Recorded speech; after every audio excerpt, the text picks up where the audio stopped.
Hello and welcome to FODMAP 101. This is a mini course that I have designed specifically for you if you are struggling with your irritable bowel syndrome or IBS.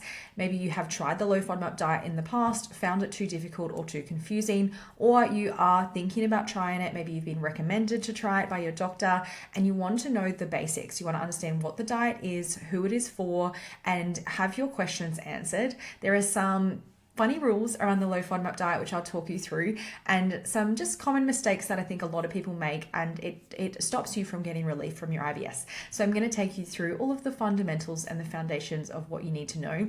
This is exactly what I wish someone told me the day I found out about the low FODMAP diet and when I was trying to go through the process, because I wasted way too many months going through the process.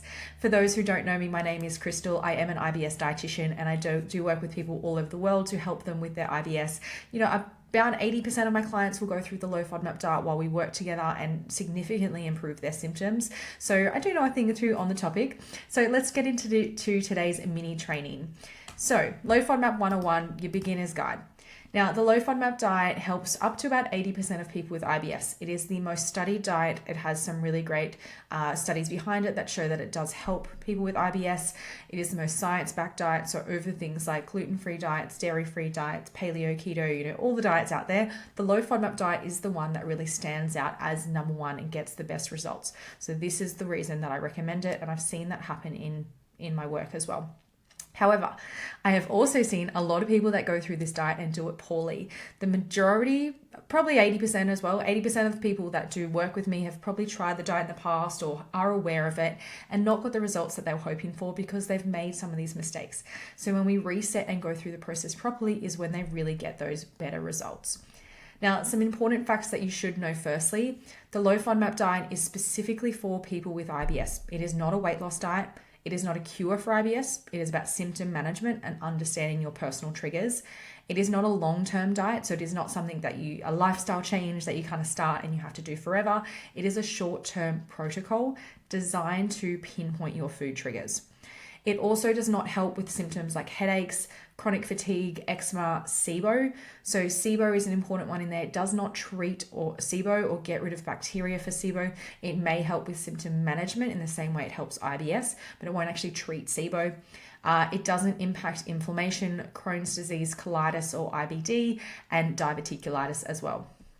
Now, this diet is for you if you are diagnosed or highly suspected to have irritable bowel syndrome and symptoms like diarrhea, abdominal pain and discomfort, bloating and excessive gas. Now, constipation is a little bit of a different symptom, and the low FODMAP diet won't often treat constipation or improve constipation. You often will need an extra plan to treat that. For my clients that have IBS-C, I often see the low FODMAP diet will help symptoms like bloating, gas, and pain and discomfort, but we need additional strategies in there around the constipation. For some people, the low FODMAP diet will even make constipation worse. So this is something important to know if you do have more constipation-based symptoms and if you're not getting results, this could be why. Now, the diet is not for you if you haven't been diagnosed with IBS, so you don't have these symptoms. You have a current or history of an eating disorder. So if you do have an eating disorder or have had one in the past, please speak to your medical team before starting one. It is restriction, and there are actually lots of other strategies we can use. If you are pregnant or breastfeeding, same goes, there is restriction that comes with this and we don't want to be cutting out important nutrients. So please, again, speak to your medical team if you are considering it, or if you're already on a very restricted diet. So if you are already avoiding a bunch of foods, you're already fearful of foods, it is likely that we don't need to cut more foods out of the diet. We actually need to add more foods. So just be careful there as well. Now, introduction to FODMAPs. What are actually FODMAPs are? So FODMAPs are short chain carbohydrates found naturally in a variety of fruits, vegetables, grains, legumes, and milk products. So they're in a lot of food that we eat. They're not inherently sort of bad foods or bad for you. In fact, FODMAPs, because they are in a lot of healthy foods, they are high in fiber, they're high in prebiotic fiber, which is good for our gut health. They are not foods that we are cutting out all of these foods the rest of your life, and that's why the low FODMAP diet is a short-term process only. So it's important to understand the distinction here that FODMAPs, while they trigger uncomfortable symptoms, they're not bad or unhealthy foods. And it's important to know the difference because we don't want to call these foods bad or we don't want to call them poison or anything like that. It's really about understanding your personal triggers and finding relief. So why do FODMAPs actually trigger symptoms? This is all to do with their digestion. Now, there are a couple of reasons why they do trigger symptoms, but this is one of the main factors why it happens. So essentially what happens when you eat these foods, they travel through the digestive system. They go through the mouth down to your stomach. Your stomach is like a washing machine, and it churns everything up and creates it into the paste and into the intestines. In the intestines, in the small intestine, our small intestine extracts all the good nutrients out of it and all the waste products, and a lot of it then moves into the large intestine. In the small intestine, FODMAPs start to attract in water. So they start to bring in water, they move into the large intestine. In our large intestine, we have all of our gut bacteria. Now, the gut bacteria, again, are a good thing. We have trillions of gut bacteria. This is a huge part of our digestive system. It's a huge part of our health. FODMAPs, so our gut bacteria love to feed on FODMAPs. So by the time these foods have traveled through digestion, they've attracted in water, they reach the large intestine, and then the gut bacteria start to feed on them. And as a byproduct, they produce gas. This gas obviously can produce gas, bloating, and then this water that's drawn in can change your bowel habits as well and trigger things like diarrhea. This then causes your intestinal wall to stretch and expand, which then triggers your other IBS symptoms. Something that you should know about IBS as well is that all the nerve endings surrounding the gut are hypersensitive for most people, which is why you then experience pain. So there's this pressure being put on your nerve endings, which then can trigger pain as well. Now, this one looks a little bit overwhelming, so don't worry about this too much, but essentially where FODMAPs are found. So FODMAP, if you're wondering what it stands for fermentable oligosaccharides, disaccharides, monosaccharides, and polyols. That is obviously a bit of a mouthful. Essentially, this is describing the breakdown, so they're fermentable, and it's describing the carbohydrate length. So oligosaccharides, disaccharides, monosaccharides is essentially the carbohydrate length. You don't need to worry about that. The kind of foods that these are found are then classified into different groups. So fructans, galactans, lactose, fructose, sorbitol, and mannitol. This is important when you go into the second phase of the low FODMAP diet, which I'm not talking through today in detail, but in the second phase is your food challenges. We do structured food challenges to figure out your specific food triggers. So these different groups is where you'll then be, okay, well, I'm sensitive to lactose and fructose, but I'm okay with fructans and galactans. And then you add all of those foods back in and find a balance with the foods that you're more sensitive to. Now, how does the diet itself work? It is a 3-step diet. Step 1 is elimination. In the elimination, we are reducing high FODMAP foods out of the diet for a period of 2 to 6 weeks. In this first initial elimination phase, what I would expect is at least sort of 80 to 90% of your symptoms to consistently improve. When they improve, we know that we're on the right track. We move into the second phase, which is FODMAP reintroduction, or the challenge phase. We then go through some specific food challenges to identify your personal food triggers. And then we move into phase 3, which is FODMAP personalization, where we are adding all of these foods back into your diet and finding your long-term balance. Now, a big question that often comes up is how long do FODMAPs actually take to trigger gut symptoms? So as we discussed, FODMAPs need to travel from the mouth all the way through the digestive system down to the large intestine, which is where they start to trigger symptoms. On average, it takes between 4 to 24 hours before symptoms can be expected. So important here, it is not an immediate reaction. So if you eat a food and within 5 minutes, 20 minutes, 1 hour, you're seeing symptoms, it is very, very unlikely that it is the FODMAP causing those symptoms and likely something else going on. It may be an older food in your system. It may be digestion, just like getting everything moving, or something else completely different. The exception to this may be something like lactose. If you do have lactose on a fairly empty stomach, for example, you drink a glass of milk, it's probably going to move through your system a bit quicker and it can be a quicker reaction. On the most cases, it's somewhere between 4 and 24 hours. This is important when we get into the second phase of food challenges, because we do this in a really structured way. And the reason why we do a structured elimination first is that we want those symptoms to be at a consistently low basis.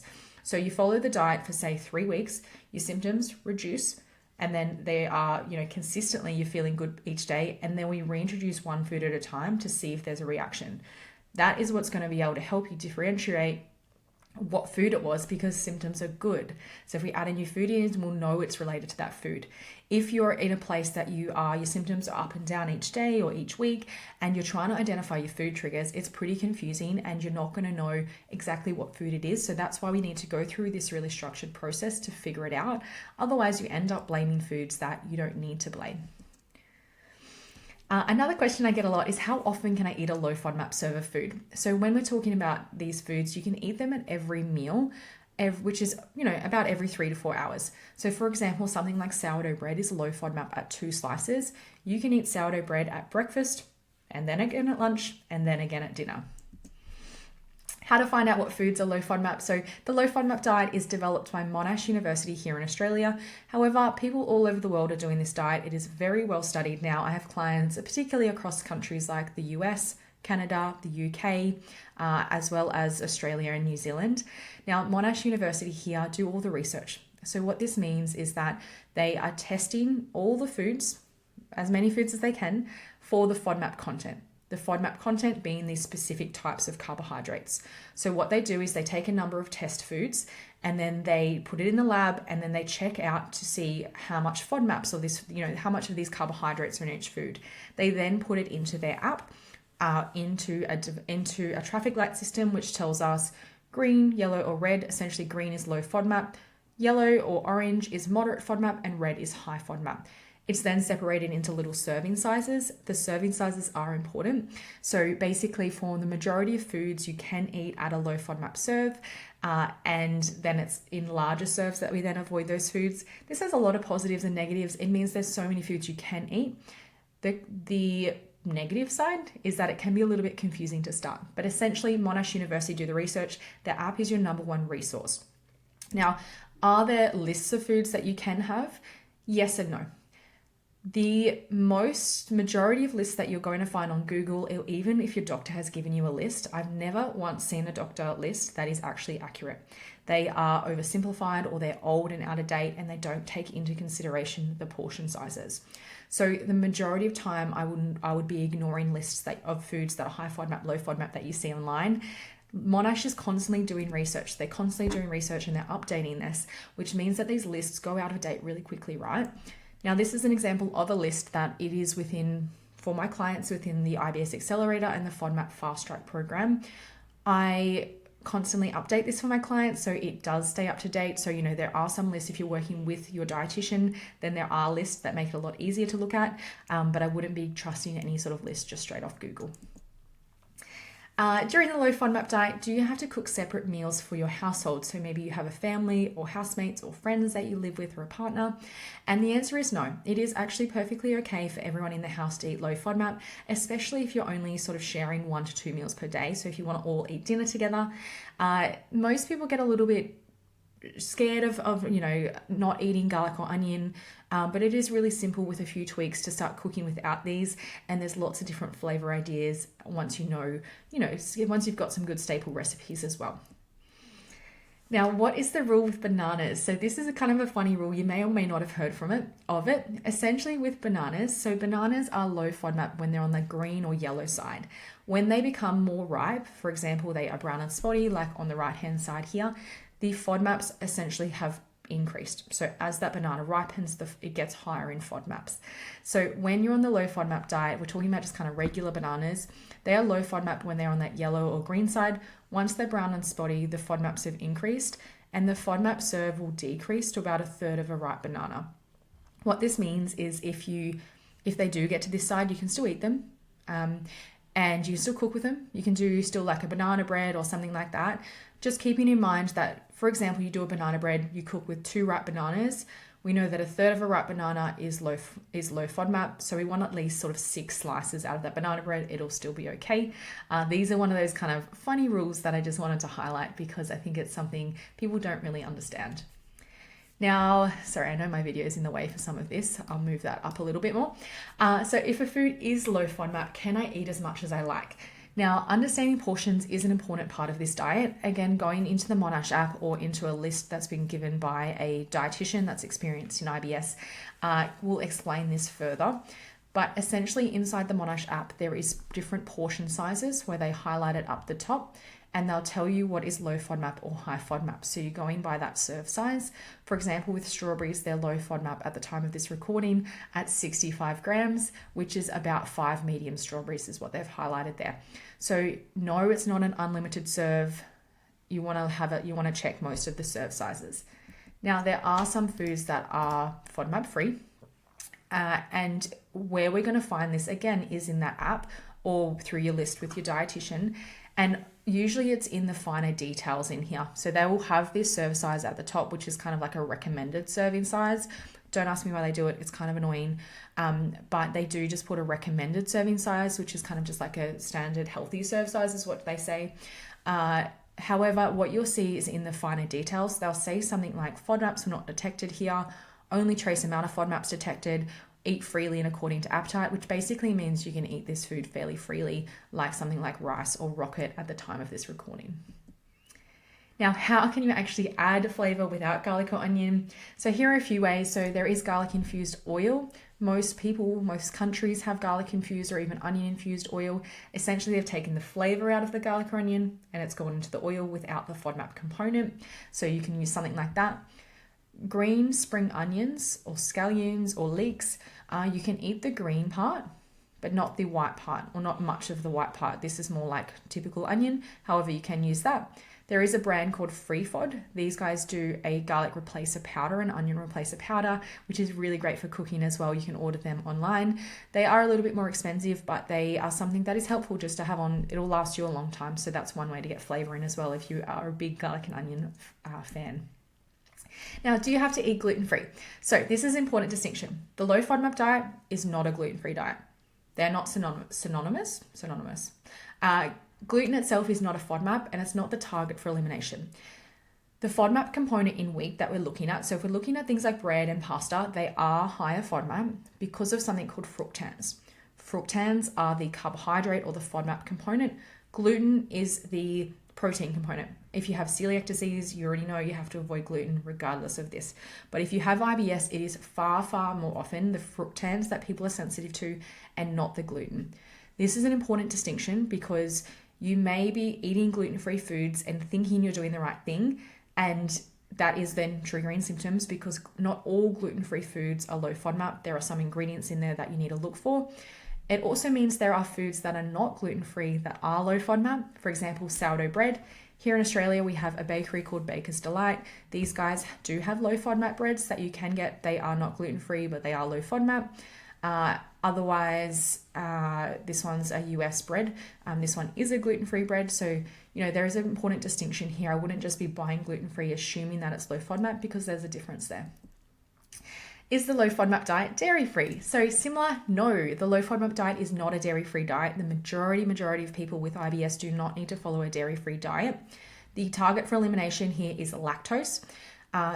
Which means you can still have things like lactose-free milk, lactose-free yogurt, just regular hard cheeses. You don't need to buy lactose-free hard cheeses. They are already low lactose. And I think branded lactose-free for a hard cheese is just marketing, essentially. You can have alternatives, of course. So you can have things like some soy milks or rice milk, small amounts of oat milk. Oat milk is only low FODMAP at the time of this recording at about half a cup from memory. So just monitoring how much you have there as well. Now, food challenges, I'm not going to go into this one in too much detail today because this one is really just designed as your introductory guide to the low FODMAP diet and particularly the elimination phase. However, when you do get to food challenges, know that these are done in a structured way, typically done over 3 days, where we're testing one of those FODMAP groups. So for example, this challenge is the lactose challenge. Day 1, we do a small amount, which is 1/4 of a glass of milk or about 3 grams of lactose. Day 2 is half a glass of milk, which is about 6 grams of lactose. And day 3 is 1 glass of milk or 12 grams of lactose. By doing challenges in this way, we are finding your overall tolerance to the lactose group or the FODMAP group, and we're also finding personal thresholds. This will make a huge difference in the long term because we're not just cutting out entire food groups and saying you can never eat this again. We're finding those personal thresholds. Even if you pass day 1 for this challenge, the 3 grams of lactose will be equivalent to like a scoop of ice cream or half a tub of cottage cheese or a certain amount of yogurt, probably a similar quarter cup of yogurt, and these little amounts will make a big difference in the long term for just variety and flexibility. Something I will also say here is to please keep an open mind through this whole process. It is likely that you are already worried about certain foods or cutting certain foods out, or you suspect certain foods might worsen your symptoms. And there is a high chance that you might be wrong. I know that this is confusing because you do know your body best, and I would never ever question that. However, I do have a lot of clients that go through this process and have a lot of positive surprises. So they'll do something like the gluten or the wheat challenge or the onion challenge. And after avoiding those foods for years and years, they do the challenge and find out they're okay with it because they have incorrectly blamed the food in the past. So just keep an open mind through this process. Now, if you do need help with this or you have any questions, please send me a direct message on Instagram. Just let me know how you found this training and if you found it helpful. If you do want further support with this, I do have 2 programs. I have my Low FODMAP Fast Track program. This is a self-paced course.